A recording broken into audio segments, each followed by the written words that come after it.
guys, welcome back to Six Hearts on Six Acres. I am Bree. If you're new here, I'm so very glad to have you. We are working in the kitchen again today and doing a whole bunch of canning. I grow a really big garden and I try my very hardest to not waste any of it.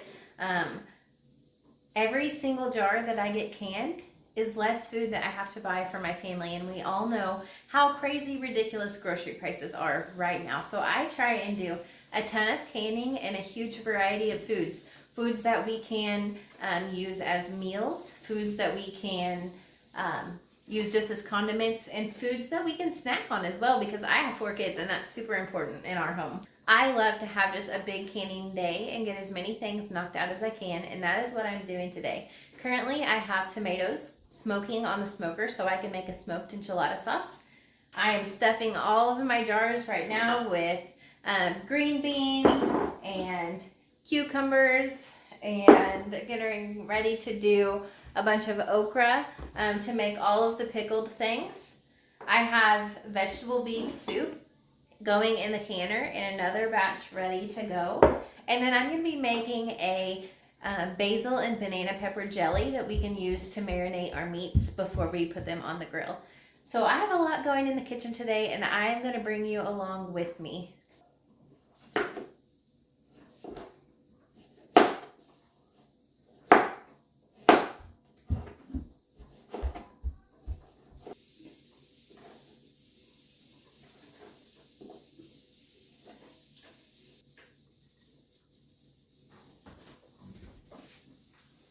All right, I am ready to make the brine for all of my pickles. Now, I like to use equal parts water and vinegar, and I have several jars full because we did okra, we did cucumbers, and we did beans.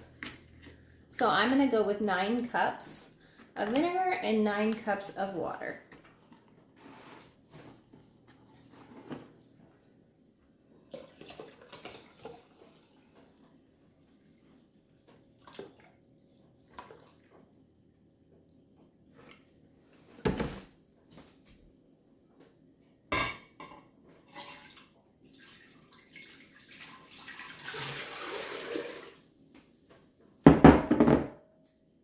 Minus whatever I spilled.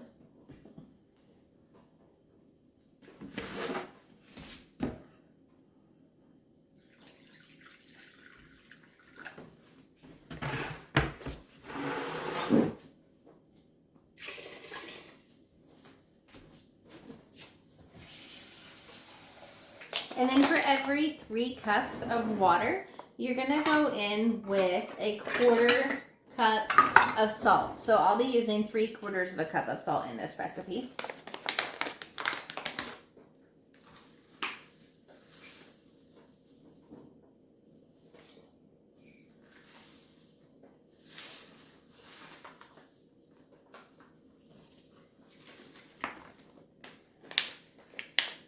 You can use canning salt, or you can use pink Himalayan salt, or Redmond's real salt. What you do not want to use is iodized salt, because that will make your brine cloudy.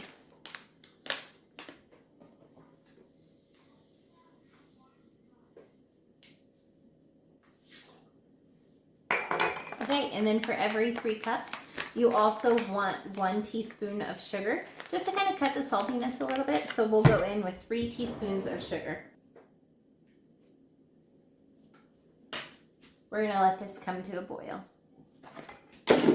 I want these pickles to have a ton of flavor, so I have added onion and garlic, and now I'm adding dill seed that I harvested from my garden as well.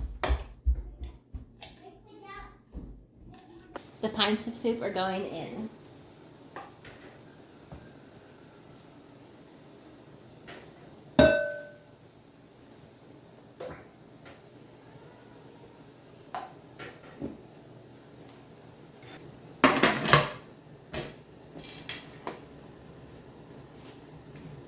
All right, my brine is boiling, so I'm gonna get these jars filled.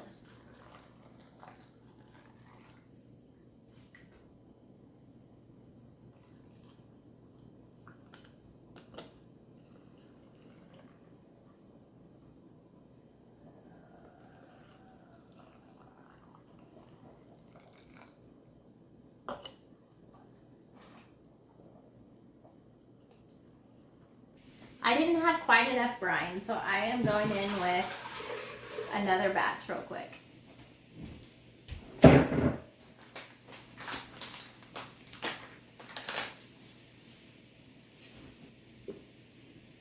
As always, we're gonna wipe our rims really well.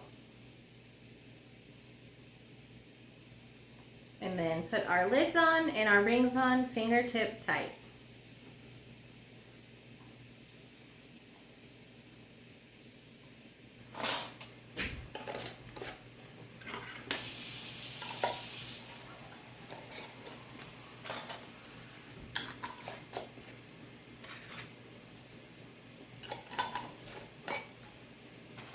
All right, the boiling water bath canner is ready to be filled.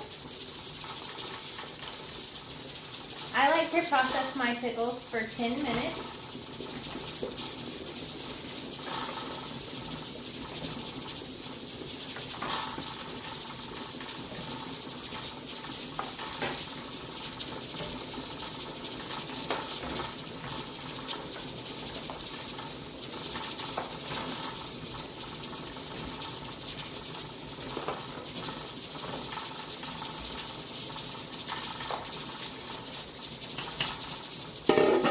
All right, time to get these jars out and put the next batch in.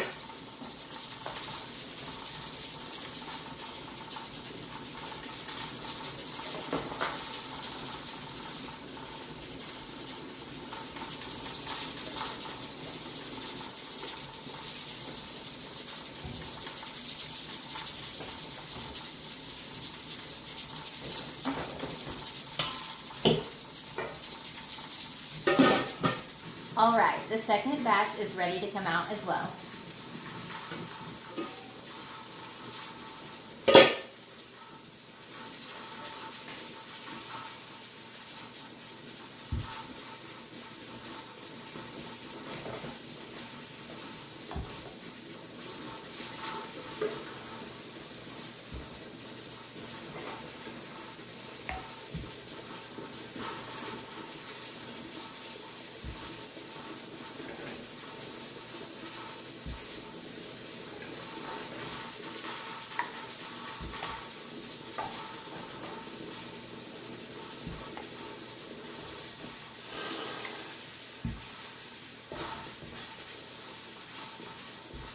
All right, I'm ready to take this last batch of soup out of the canner.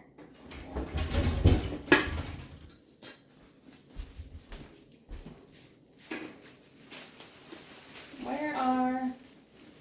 Y'all, I can never ever find my ball grabbers. Here they are.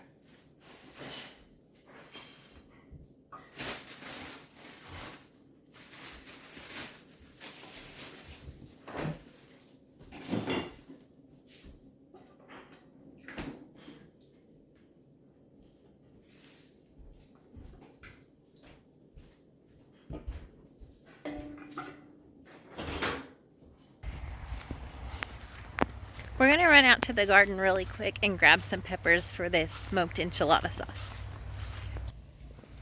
An Anaheim chili. Another Anaheim chili. A poblano.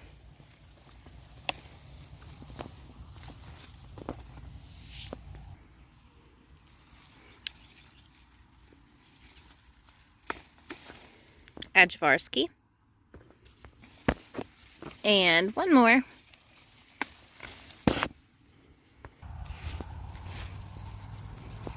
And a purple beauty bell pepper.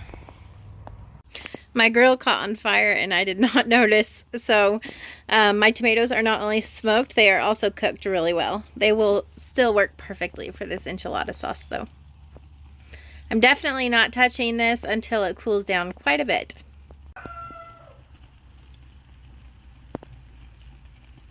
Alright, Avery and I are taking our smoked tomatoes and pushing them through our vegetable mill. It's going to take off the skin and the seeds for us.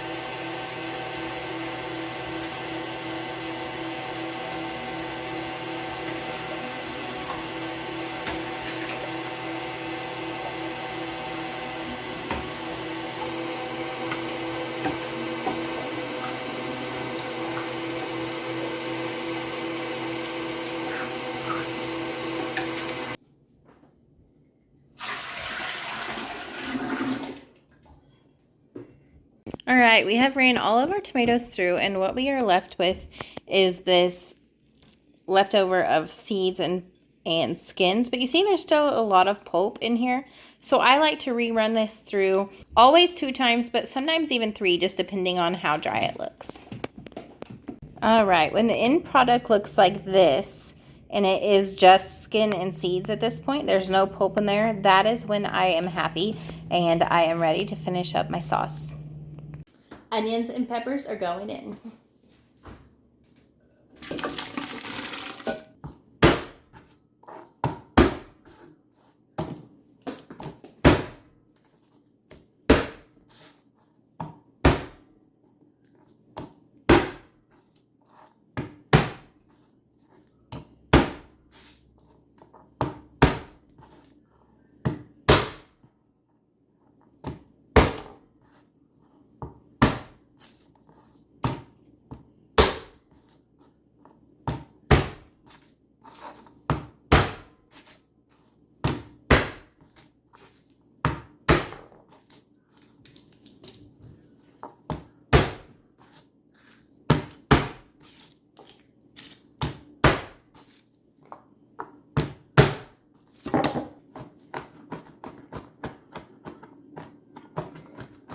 Well, change of plans. My little guy has started throwing up, so I'm going to finish this enchilada sauce that I have going and wrap it up for tonight. That basil banana pepper jelly. I haven't gotten to it yet, but I'm going to have to put it off until another night so I can take care of him. I'm throwing in all this chopped garlic. And then I'm just going to let that boil for about 30 minutes until all of those vegetables that I added in are cooked and soft. All right. Vegetables are soft. This is cooked for about 30 minutes. I'm going to use my immersion blender and get it completely smooth.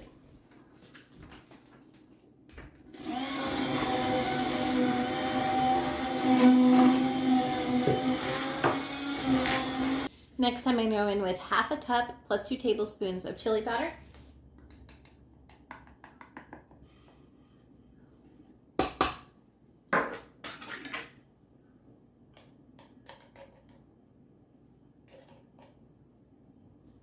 That was almost exactly a whole jar, so I'm just going to throw the excess in there. And then 5 tablespoons of salt.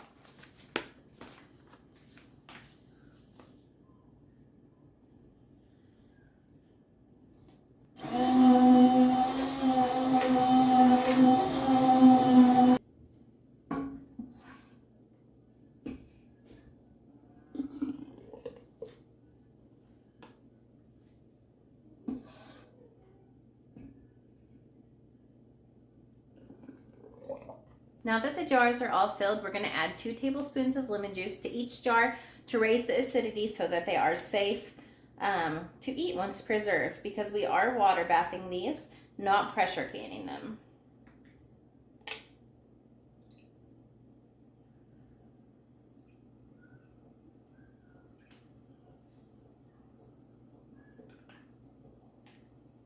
I'm going to add lids and rings just like I did all of the others and get these into the water bath canner. And dinner is ready right in time for those to come out of the canner. This is a tomato, basil, and onion pizza. It looks delicious.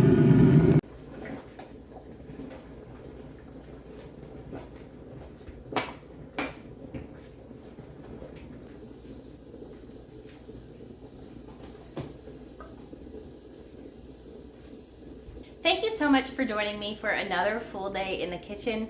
I hope that watching me has taught you how to preserve the foods that you grow. Sometimes the me that starts the seed is definitely a different me than the one who has to go plant it all in the garden, and then even another me for the one that has to make sure that it all gets preserved and doesn't just sit and rot on the counter or in the garden. It's a lot of hard work, it's time consuming, but it is so very worth it and rewarding to make sure that your family is going to eat healthy, whole, nutritious foods that you grew and that you preserved and that you have just in your pantry ready to grab at the moment's notice. Thanks so much for being here, and I will see you next time. Until then, may God bless.